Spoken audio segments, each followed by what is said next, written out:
আমার প্রশ্ন হলো, ইসলাম ধর্মে পুনর্জন্ম হওয়া অর্থাৎ দ্বিতীয় জন্ম তো নেই, তাই না? তাহলে এখানে কিয়ামতের সময় আল্লাহ সবাইকে আবার আবার ওঠাবেন, তো সেই ধারণাটা আমি বুঝতে পারিনি। আপনার স্কুলে ভর্তি হওয়া উচিত, ব্যাস। জি, একদম। এবিসিডি জানলে যথেষ্ট। আপনি কি ইসলাম গ্রহণ করতে চান? জি, আপনি কি মানেন যে খোদা এক? একদম। আপনি কি মানেন যে মূর্তি পূজা ভুল? ভুল। আপনি কি মানেন যে মোহাম্মদ সাল্লাল্লাহু আলাইহি ওয়াসাল্লাম শেষ নবী? জি। আপনাকে কি ইসলাম গ্রহণ করার জন্য জোর করছে? না। আমিও তো জোর করছি না, তাই না? না তো। আসসালামু আলাইকুম প্রিয় দর্শক, ডাক্তার জাকির নাকি একজন হিন্দু বোন প্রশ্ন করতেছে প্রচণ্ড তর্ক বিতর্ক। হ্যাঁ প্রিয় দর্শক, সেই হিন্দু বোনটি ডাক্তার জাকির নাকি প্রশ্ন করছেন যে ইসলাম ধর্মে নাকি পুনর্জন্ম নেই, মানে দ্বিতীয় জন্ম নেই, মরার পর মানুষ কখনো আবার জন্মগ্রহণ করবে না। তাহলে আপনাদের আখেরাতে কেন মানুষকে আবারও জিন্দা করবে ও আবারও উঠানো হবে, এটা আমি বুঝতে পারছি না। তো এই প্রশ্নের উত্তর শুনে সেই হিন্দু বোনটি কিন্তু ইসলাম ধর্ম গ্রহণ করবেন। হ্যাঁ প্রিয় দর্শক, একটা জাকির নাইকে চ্যালেঞ্জ করেছিলেন সেই হিন্দু বোনটি যে আমার প্রশ্নের উত্তর দিতে পারলে কিন্তু আমি ইসলাম ধর্ম গ্রহণ করব। হ্যাঁ প্রিয় দর্শক, একটা জাকির নাইক এমনই উত্তর দিলেন যে সেই হিন্দু বোনটি ইসলাম ধর্ম গ্রহণ করবেন। হ্যাঁ প্রিয় দর্শক, একটা জাকির নাইক কী উত্তর দিলেন এই ভিডিওটি সম্পূর্ণ দেখলে বুঝতে পারবেন সেই হিন্দু বোনটি কেন ইসলাম ধর্ম গ্রহণ করলেন। তো ভিডিওটি শুরু করার আগে আপনি যদি এরকম ইসলামিক পর্যায়ের ভিডিও দেখতে চান তো অবশ্যই আমাদের আল্লাহ আস্তা চ্যানেলকে সাবস্ক্রাইব করবে। তো চলুন ডাক্তার জাকির নাইক সে হিন্দু বোনটিকে কি উত্তর দিলেন আমরা কিন্তু দেখে আসি। আমার নাম মায়া সাসানে, আমি নবী মুম্বের বাসিতে থাকি, এবং আমার প্রশ্ন হলো, ইসলাম ধর্মে পুনর্জন্ম হওয়া অর্থাৎ দ্বিতীয় জন্ম তো নেই, তাই না? তাহলে এখানে কিয়ামতের সময় আল্লাহ সবাইকে আবার আবার ওঠাবেন, তো সেই ধারণাটা আমি বুঝতে পারিনি। বোন জিজ্ঞাসা করেছেন যে ইসলামে পুনর্জন্ম বা রিবার্থ তো হয় না, আপনি আবার দুনিয়াতে জন্মগ্রহণ করেন না, কিন্তু আখেরাতে আবার ওঠানো হবে, এর ধারণাটা তিনি বোঝেননি।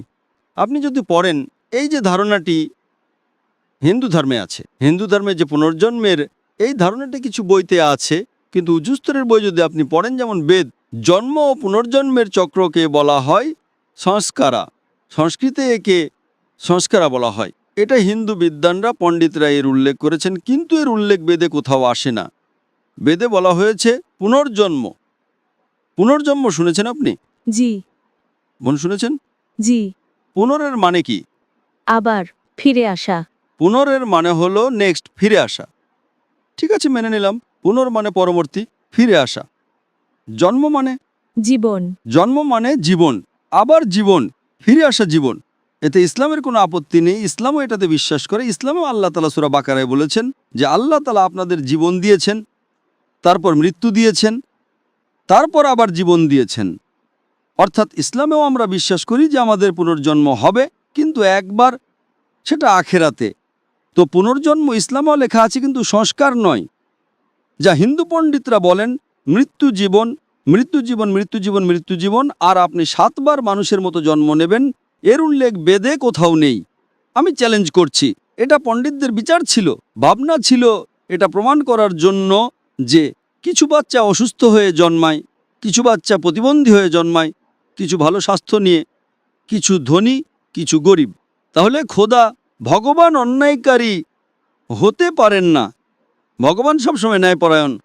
তারা এটা বুঝতে পারতেন না বাচ্চা কিভাবে প্রতিবন্ধী হয়ে জন্মালো, বাচ্চা কিভাবে গরিব হয়ে জন্মালো। তখন তারা নিজেদের ভাবনা থেকে ভাবতে শুরু করলেন যে ভগবান তো ভুল করতে পারেন না, তাই এই বাচ্চাটি আগের জন্মে ভুল করেছিল, তাই এখন প্রতিবন্ধী হয়ে জন্মেছে।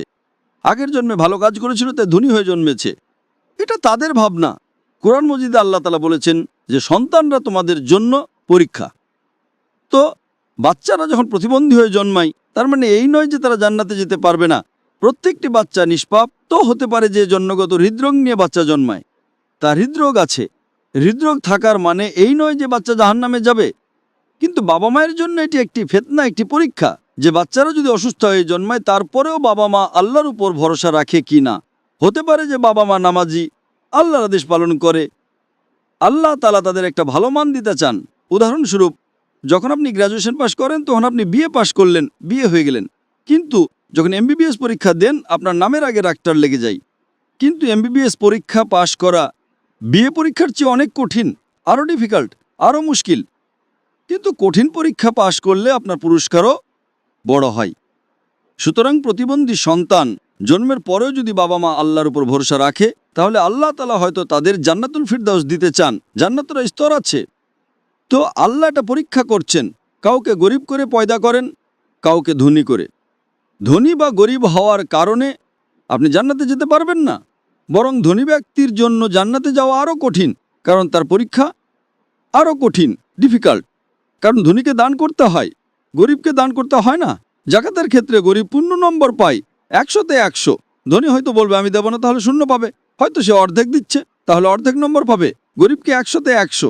আমরা বলি গরিবের জান্নাতে যাওয়ার আরও বেশি সুযোগ আছে। আমরা বলি আরে গরিব মানুষ, এটা আমাদের ভাবনার। আল্লাহ তাআলা পরীক্ষা নিচ্ছেন। আল্লাহ তাআলা বলেন যে সম্পদ একটি পরীক্ষা। তো এই হিন্দু পণ্ডিতরা এটা বুঝতে পারেননি, তাই সংস্কারের কথা বলেছেন। কিন্তু বেদে লেখা আছে পুনর্জন্ম। একবার আপনি এই দুনিয়াতে আসবেন, এরপর আপনার মৃত্যু আসবে, তারপর আখেরাতের দিনে আবার উঠানো হবে এবং সেই দিনে আপনার হিসাব নিকাশ হবে। তারপর আল্লাহ তাআলা আপনার হিসাব নিকাশ নেবেন। আল্লাহ যা মানুষকে আদেশ দিয়েছিলেন যে এক খোদায় বিশ্বাস করো, তোমরা কি খোদায় বিশ্বাস করেছো কিনা? মূর্তি পূজা করো না, তোমরা করেছো কিনা? শেষ নবী মুহাম্মদ সাল্লাল্লাহু আলাইহি সাল্লামকে বিশ্বাস করো, তোমরা করেছো কিনা? তোমরা সালাত আদায় করেছো কিনা? তোমরা দান করেছো কিনা? তোমরা রোজা রেখেছো কিনা? তো এই হিসাব নিকাশ করার পরে আল্লাহ তাআলা আপনাকে গ্রেস মার্কও দিতে পারেন। তারপর তিনি সিদ্ধান্ত নেবেন যে আপনি এই পরীক্ষায় সফল হয়েছেন কিনা। সফল হলে যাবেন স্বর্গে বা জান্নাতে, যদি সফলতা না পান তাহলে নরকে বা জাহান্নামে। তো এটা আল্লাহ তাআলা আপনার উপর ছেড়ে দিয়েছেন যে হিদায়াত দেওয়ার পরে, আপনাকে সঠিক জিনিস জানানোর পরে আপনি আল্লাহর আদেশ নিষেধ মেনে চলেন কিনা। তো আমি আপনাকে জিজ্ঞাসা করতে চাই বোন, আপনি কি মানেন যে খোদা এক? আসলে আমি প্রাথমিক স্তর থেকে পড়াশুনো করছি, আমি আরও অনেক কিছু জানতে চাই। প্রাথমিক স্তর? দেখেন, আপনার স্কুলে ভর্তি হওয়া উচিত, ব্যাস। জি একদম। এবিসিডি জানলে যথেষ্ট, ভর্তি তো হয়ে গেলেন। আপনি 10ম শ্রেণী পাশ করবেন, পিএইচডি করবেন। আমরা এটা বলবো না যে আগে আমি পিএইচডি শিখবো তারপর নার্সারিতে যাব। না না। তো ইসলামে প্রবেশ করার জন্য 2টা শর্ত আছে। কোনটি? 2টা শর্ত। এক, আল্লাহকে বিশ্বাস করা, মূর্তি পূজা না করা, এবং বিশ্বাস করা যে শেষ নবী মুহাম্মদ সাল্লাল্লাহু আলাইহি সাল্লাম ছিলেন। তারপর আপনি 1ম স্তর, 2য় স্তর, 3য় স্তর, 4র্থ স্তর দোয়া করবেন। পিএইচডি হন, ডাবল পিএইচডি। একদম স্যার। আমার ছেলে যদি বলে আমাকে ডাক্তার হতে হবে, তারপর আমি স্কুলে যাব, আমি বলবো আগে তো স্কুল পাস করো, তারপর ডাক্তার হবে। তাহলে আপনি স্কুলে ভর্তি হতে চান? আপনি কি ইসলাম গ্রহণ করতে চান? জি। মাশাআল্লাহ, আল্লাহ আপনাকে উত্তম প্রতিদান দেখ। আপনি কি মানেন যে খোদা এক? একদম। আপনি কি মানেন যে মূর্তি পূজা ভুল? ভুল। আপনি কি মানেন যে মুহাম্মদ সাল্লাল্লাহু আলাইহি ওয়াসাল্লাম শেষ নবী? জি। আপনাকে কি ইসলাম গ্রহণ করার জন্য জোর করছে? না। আমিও তো জোর করছি না, তাই না? না তো। আপনি বলবেন আরে ডক্টর জাকির আমাকে ভরা মজলিসে ফাঁসিয়ে দিয়েছেন। না। মাশাআল্লাহ, যদি ফেঁসে যান তাহলে তো জানেন আমি ফাঁসিয়ে দেইনি। আপনি উত্তরও সঠিক দিচ্ছেন। আপনি কি নিজের সজ্ঞানে ইসলাম গ্রহণ করতে চান? জি হ্যাঁ। আপনার উপরে কি কোনো আর্থিক চাপ আছে? হয়তো পরিবারের পক্ষ থেকে হতে পারে, আমাকে তাদের বোঝাতে হবে। না না, ইসলাম গ্রহণ করার জন্য আপনাকে কেউ টাকা দিচ্ছে? না না না। কাল পুলিশ জিজ্ঞাসা করতে পারে জাকির আপনাকে কত ডলার দিয়েছে, এরকম হয়। কখনো কখনো গ্রহণ করার পরে জিজ্ঞাসা করে জাকির আপনাকে কত ডলার দিয়েছে। কারণ টাকার চাপে কাউকে ইসলাম গ্রহণ করানো ইসলামে ভুল এবং এদেশেও ভুল। তাহলে আপনি নিজের ইচ্ছাই করতে চান? জি। তাহলে আমি ইনশাআল্লাহ আরবিতে পুনরাবৃত্তি করব, আপনিও সেটা পুনরাবৃত্তি করেন ইনশাআল্লাহ। জি। আশহাদু আশহাদু আল্লাহ আল্লাহ লাহা লাহা ইল্লাল্লাহ ইল্লাল্লাহ ওয়া আশহাদু ওয়া আশহাদু আন্না আন্না মুহাম্মাদান মুহাম্মাদান আবদুহু আবদুহু ওয়া রাসূলুহু। ওয়া রাসূলুহু। আমি সাক্ষ্য দিচ্ছি আমি সাক্ষ্য দিচ্ছি যে যে আল্লাহ আল্লাহ ছাড়া ছাড়া কোনো উপাস্য নেই, কোনো উপাস্য নেই, এবং এবং আমি সাক্ষ্য দিচ্ছি আমি সাক্ষ্য দিচ্ছি মুহাম্মদ মুহাম্মদ সাল্লাল্লাহু আলাইহি ওয়াসাল্লাম তার প্রেরিত রাসূল তার প্রেরিত রাসূল এবং বান্দা। এবং বান্দা। মাশাআল্লাহ, আপনার প্রবেশ হয়ে গেছে, আপনার ভর্তি হয়ে গেছে। ধন্যবাদ স্যার। ঘুষ ছাড়া, ডোনেশন ছাড়া। আজকাল স্কুলে অনেক ডোনেশন নাই, এবং আমি আল্লাহ সুবহানাহু ওয়া তাআলার কাছে ইনশাআল্লাহ দোয়া করব যেন তিনি আপনার কঠোর প্রচেষ্টাকে কবুল করেন এবং আপনাকে পিএইচডি দেন। পিএইচডি মানে গ্রাজুয়েশন, মানে জান্নাত। পিএইচডি মানে জান্নাতুল ফিরদাউস। আমি আল্লাহর কাছে দোয়া করব যেন তিনি আপনাকে জান্নাতুল ফিরদাউস দান করেন, আর আপনি আমার জন্য দোয়া করবেন যাতে আমিও জান্নাতুল ফিরদাউসে প্রবেশ করতে পারি। স্যার আসলে আপনাকে খুঁজতে খুঁজতে আমি একবার আপনার জ্যাসমিন অ্যাপার্টমেন্টেও ঢুকে পড়েছিলাম। আরে, জাসমিন অ্যাপার্টমেন্টে ঢুকে পড়েছিলেন? এবং আপনার বাড়ি গিয়ে আপনার মেয়ে জিকরার সাথে কথা বলেছিলাম। ও মাশাআল্লাহ। আপনার নাম কি? জি, আমার নাম মায়া। মায়া। মাশাল্লাহ, আমার মেয়ে তো আমাকে বলেনি।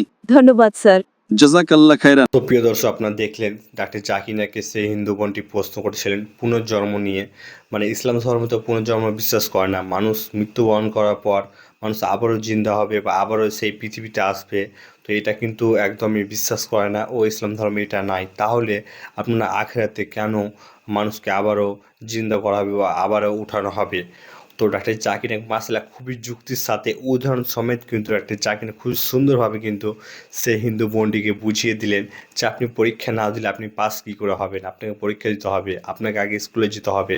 তো ডাক্তার জাকির নায়েক খুবই যুক্তির সমেত কিন্তু বুঝিয়েছেন। তো এই জন্যই ডাক্তার জাকির নায়েককে আমরা জ্যান্ত কম্পিউটার বলে থাকি। সেই হিন্দু বোনটি কিন্তু ডাক্তার জাকির নায়েকের উত্তর শুনে এতটাই ভালো লেগে গেছে যে তিনি ইসলাম ধর্ম গ্রহণ করলেন। হ্যাঁ প্রিয় দর্শক, তো এই জন্যই ডাক্তার জাকির নায়েককে আমরা জ্যান্ত কম্পিউটার বলে থাকি। ডাক্তার জাকির নায়েকের উত্তর শুনে হাজার হাজার মানুষ ইসলাম ধর্ম গ্রহণ করছেন। তো ডাক্তার জাকির নায়েকের এই ভিডিওটি আপনাদেরকে কেমন লাগলো তো অবশ্যই কিন্তু কমেন্ট বক্সে কমেন্ট করে জানিয়ে যাবেন। ডাক্তার জাকির নায়েকের নিত্য নতুন ভিডিও পেতে হলে কিন্তু আমাদের ইসলামিক প্রজেক্ট চ্যানেলটি সাবস্ক্রাইব করে দেবেন। আমরা এই চ্যানেলে কিন্তু নিয়মিত শিক্ষামূলক ভিডিও আপলোড করে থাকি। তো অতি অবশ্যই মুসলিম ভাইরা আমাদের ইসলামিক প্রজেক্ট চ্যানেলটিকে সাবস্ক্রাইব করে দেবেন, ভিডিওটিকে বেশি বেশি শেয়ার করে দিবেন, আমাদের মা বোনকে দেখার সুযোগ করে দিবেন। তো দেখা হবে নতুন একটি ভিডিওর সাথে।